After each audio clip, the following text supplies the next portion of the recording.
ನಮಸ್ಕಾರ ಸ್ನೇಹಿತರೆ, ನಂದು ಇವತ್ತು ಹೊಸ ಯೂಟ್ಯೂಬ್ ಚಾನಲ್‌ನ ಕ್ರಿಯೇಟ್ ಮಾಡಿದ್ದೀನಿ. ಆ ಯೂಟ್ಯೂಬ್ ಚಾನಲಲ್ಲಿ ನಿಮ್ಗೆಲ್ಲರಿಗೂನು ಒಂದು ಒಳ್ಳೆ ಕಥೆನ ತಿಳಿಸ್ಕೊಡ್ಬೇಕು. ಒಬ್ಬ ಹುಡುಗ ಸಕ್ಸಸ್ ಹೇಗಾದ ಅಂತ ತಿಳಿಸ್ಕೊಡ್ಬೇಕು ಅಂತ ನಾನು ಪ್ರಯತ್ನ ಮಾಡಬೇಕು ಅಂತ ಅನ್ಕೊಂಡಿದ್ದೀನಿ. ನಿಮ್ಗೆಲ್ಲರಿಗೂ ಇಷ್ಟ ಆಗುತ್ತೆ ಈ ಕಥೆ ಅಂತ ಬಯಸಿದ್ದೇನೆ. ನಿಮ್ಗೆ ಇಷ್ಟ ಆದ್ರೆ ಲೈಕ್ ಮಾಡಿ, ಶೇರ್ ಮಾಡಿ, ಕಮೆಂಟ್ ಮಾಡಿ, ಸಬ್ಸ್ಕ್ರೈಬ್ ಮಾಡಿ, ಬೆಲ್ ಐಕಾನ್‌ನ ಕ್ಲಿಕ್ ಮಾಡೋದನ್ನ ಮರಿಬೇಡಿ. ನಿಮ್ಮ ಸಪೋರ್ಟ್ ಹೀಗೆ ಇದ್ರೆ ಮುಂದೆ ಹೋಗ್ತಾ ಹೋಗ್ತಾ ಒಳ್ಳೊಳ್ಳೆ ಕಥೆಗಳನ್ನ ನಾನು ನಿಮ್ಗೆ ತಿಳಿಸ್ಕೊಡ್ತೀನಿ. ಒಳ್ಳೊಳ್ಳೆ ಇನ್ಫಾರ್ಮೇಷನ್ ವಿಡಿಯೋಸ್‌ಗಳನ್ನ ಮಾಡ್ತೀನಿ. ನಿಮ್ಗೆಲ್ಲರಿಗೂ ಇಷ್ಟ ಆಗುತ್ತೆ ಅಂತ ನಾನು ಅನ್ಕೊಂಡಿದ್ದೀನಿ.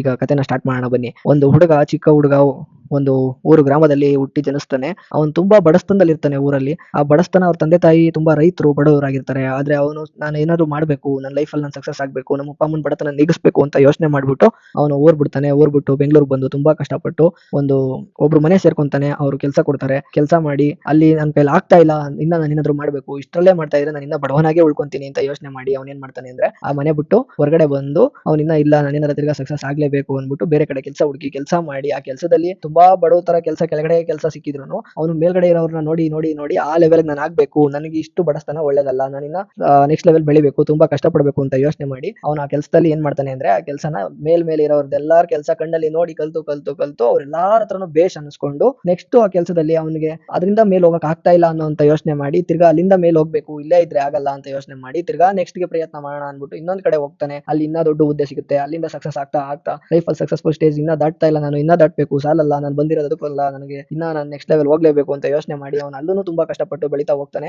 ಅಲ್ಲಿಂದ ಬೆಳಿತಾ ಹೋಗ್ತಾ ಹೋಗ್ತಾ ಅವನಿಗೆ ಏನೇನ್ ತಗೊಬೇಕು ಅಂತ ಆಸೆ ಇರುತ್ತೆ ಎಲ್ಲಾನು ಈಡೇರಿಸ್ಕೊಂತಾನೆ. ತಂದೆ ತಾಯಿ ಕಷ್ಟ ತೀರಿಸ್ತಾ ಇರ್ತಾನೆ. ತುಂಬಾ ಕಷ್ಟಪಟ್ಟು ಬೆಳಿತಾ ಹೋಗ್ತಾನೆ. ಜೀವನದಲ್ಲಿ ಸ್ನೇಹಿತರೆ ಒಂದು ಗುರಿ ಇರಬೇಕು. ಆ ಗುರಿ ಅವನಲ್ಲಿ ಇದ್ದಿದ್ಕೆ ಅವ್ನು ತುಂಬಾ ಕಷ್ಟಪಟ್ಟು ಒಂದು ಕಾರು, ಗಾಡಿ, ಮನೆ ಎಲ್ಲಾನು ತಗೊಂಡು ಎಲ್ಲಾನು ಪರ್ಚೇಸ್ ಮಾಡ್ಕೊಂಡು ಸಕ್ಸಸ್ಫುಲ್ ಸ್ಟೇಜ್ ಅಲ್ಲಿ ನಿಂತಿರ್ತಾನೆ. ಅವ್ನ್ ಬೆನ್ನೆಲುಬಾಗಿ ಒಬ್ರು ನಿಂತ್ಕೊಂಡಿಲ್ಲ ಅಂದಿದ್ರೆ ಅವನು ಸಕ್ಸಸ್ ಆಗಕ್ಕೆ ಸಾಧ್ಯ ಆಗ್ತಾ ಇರ್ಲಿಲ್ಲ. ಬಟ್ ಆದ್ರೆ ಅವ್ನ ಗುರಿ ಇದೆಯಲ್ಲ, ಆ ಗುರಿ ಪರ್ಫೆಕ್ಟ್ ಆಗಿತ್ತು. ಆ ಗುರಿನ ಸಕ್ಸಸ್ಫುಲ್ ಸ್ಟೇಜ್ ಮಾಡಕ್ಕೆ ತುಂಬಾ ಕಷ್ಟಪಡ್ತಾನೆ ಸ್ನೇಹಿತರೆ. ಇದರಿಂದ ನಾವೇನ್ ಅರ್ಥ ಮಾಡ್ಕೊಬೇಕು ಅಂದ್ರೆ ತುಂಬಾ ಕಷ್ಟಪಟ್ಟು ಇಷ್ಟಪಟ್ಟು ಮಾಡಿದ್ರೆ ಎಲ್ಲಾನು ಸಕ್ಸಸ್ ಆಗುತ್ತೆ ಅನ್ನೋದನ್ನ ನಾನು ಅನ್ಕೊಂಡಿದ್ದೀನಿ. ಲೈಫಲ್ಲಿ ಸಕ್ಸಸ್ ಆಗ್ಬೇಕು ಅಂದ್ರೆ ಕಷ್ಟಪಡಬೇಕು, ಇಷ್ಟಪಡಬೇಕು, ಇನ್ನೊಬ್ರನ್ನ ಮೆಚ್ಚಕ್ಕೋಸ್ಕರ ಬದುಕಬಾರ್ದು, ಇನ್ನೊಬ್ರಿಗೋಸ್ಕರ ಬದುಕಬಾರ್ದು, ನಮಗೋಸ್ಕರ ನಾವು ಬದುಕಬೇಕು, ನಾವು ಸಕ್ಸಸ್ ಆಗ್ಬೇಕು, ನಮ್ಮ ಅಪ್ಪ ಅಮ್ಮ ಚೆನ್ನಾಗಿರ್ಬೇಕು, ಅವ್ರಿಗೆ ತೊಂದರೆ ಇರಬಾರ್ದು ಅಂತ ಬದುಕಿದ್ರೆ ಲೈಫಲ್ಲಿ ಒಂದಿನ ಸಕ್ಸಸ್ ಆಗ್ತೀವಿ ಅಂತ ನಾವು ಅನ್ಕೊಂಡಿದೀವಿ. ನನ್ನ ಮಾತು ನಿಮ್ಗೆ ಇಷ್ಟ ಆಗಿದ್ರೆ ಲೈಕ್ ಮಾಡಿ, ಶೇರ್ ಮಾಡಿ, ಸಬ್ಸ್ಕ್ರೈಬ್ ಮಾಡಿ, ಕಮೆಂಟ್ ಮಾಡಿ. ಮುಂದೆ ಇನ್ನ ಇದು ಹೊಸ ಪ್ರಯತ್ನ ಆಗಿರೋದ್ರಿಂದ ಸ್ವಲ್ಪ ತಪ್ಪಾಗಿದ್ರೆ ಕ್ಷಮೆ ಇರಲಿ. ನಾನು ಮುಂದೆ ಇನ್ನ ದೊಡ್ಡ ದೊಡ್ಡ ವಿಡಿಯೋಸ್ಗಳನ್ನ ಇನ್ನ ತುಂಬಾ ಕಲ್ತು ನಿಮ್ಗೋಸ್ಕರ ನಿಮ್ ಮುಂದೆ ಇಡ್ತೀನಿ. Thank you so much. ಧನ್ಯವಾದಗಳು.